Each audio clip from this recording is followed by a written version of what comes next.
شكرا. بسم الله الرحمن الرحيم، وصلى الله على سيدنا محمد أشرف الأنبياء والمرسلين. الحمد لله.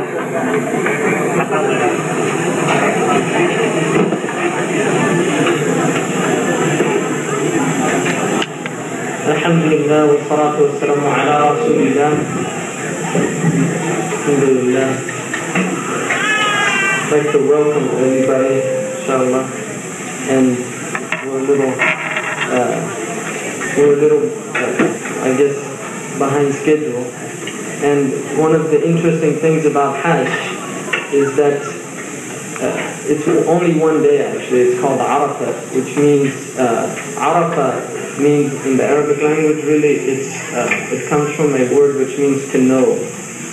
And some say that the reason the day of Arafah is because it's on a plain, a great huge plain, and it's where the first male and female, our parents, Adam and Hawa, where they met and re-emerged into the world with this knowledge of each other. And some say that it's because the nature of Hajj itself and the day of Arafah is actually a deep knowledge and awareness of our Lord. But it's interesting that that day is one day, and if you miss it, you miss Hajj. And it used to quite literally take people sometimes more than a year to make it on the journey of Hajj. They would have to go, for instance, from Morocco, and there was a caravan, and in the Mauritanian desert in West Africa, they would have to go to the city of Shinqir, and then from Shinqir they would take a caravan up to Marrakesh, and in Marrakesh they would meet the caravan of Hajj, and they would go across continent, quite literally across the continent of Africa to go on Hajj. And if they missed Arafat, they missed Hajj. But it wasn't a problem because they would just stay in Mecca for a year until the next Hajj. And those were the good old days when people didn't have to get back to work. See, now they go to Hajj and they can't stay and enjoy themselves because they have to get back to work. Well, in those days, people literally took care of their life so that if they didn't come back from the journey, no one would be shocked. In other words, it was literally considered a preparation for death. And it is really an exercise, it's a spiritual exercise to prepare one for death itself. And the symbolism of the Hajj itself is the symbolism of the unseen world. The movement, well, let me just go through first that the Quran says that God has made the house, this place in Mecca, the Bayt, which is a house, وَجَعَلْنَا الْبَيْتَ مَثَابَةً لِلنَّاسِ, that He made it a mathaba for humankind. And what mathaba means is it is a place that you return to again and again. It's a place that you return to. It's also, it comes from a root word thaba, yathubu, which means to return to.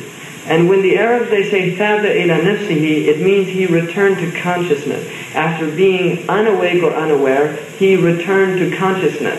And so part of the actual process of what's happening is a spiritual awakening that takes place. And the word in Arabic, hajj, is related to a word which means proof, hujjah.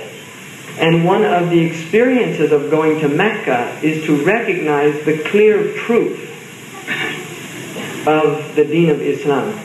In a sense, it's a confirmation of everything that one has believed, and it's an awakening of that belief in its deepest and most profound sense.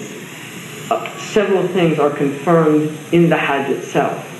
The first confirmation is that the house was purified for God alone, not to be associated with anything. And this is a house that was filled with idols before the Prophet Muhammad sallallahu alaihi wasallam, peace be upon him, purified it from the rijs, from the foulness of idolatry.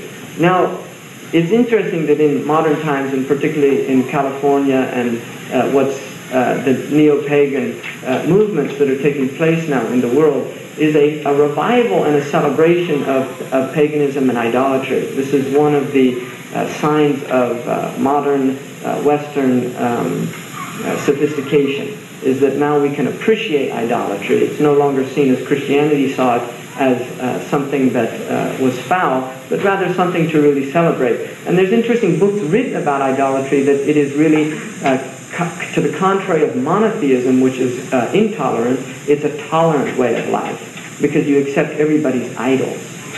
And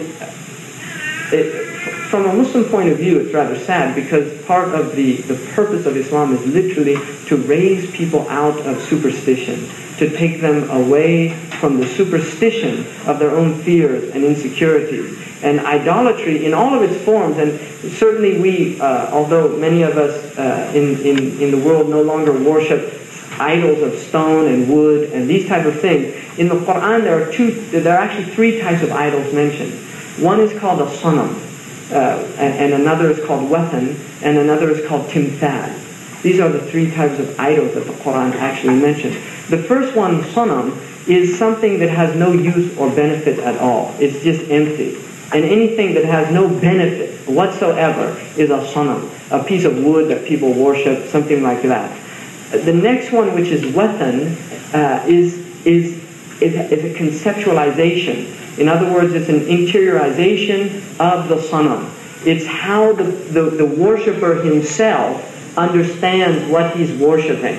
So in other words, the sanam is literally the object itself, but the wathan is the perception of the worshipper. It's his interior understanding of this thing that he's worshiping, and therefore the wathan is the internal idol.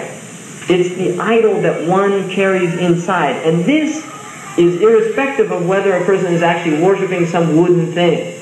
In other words, the ideals of human beings.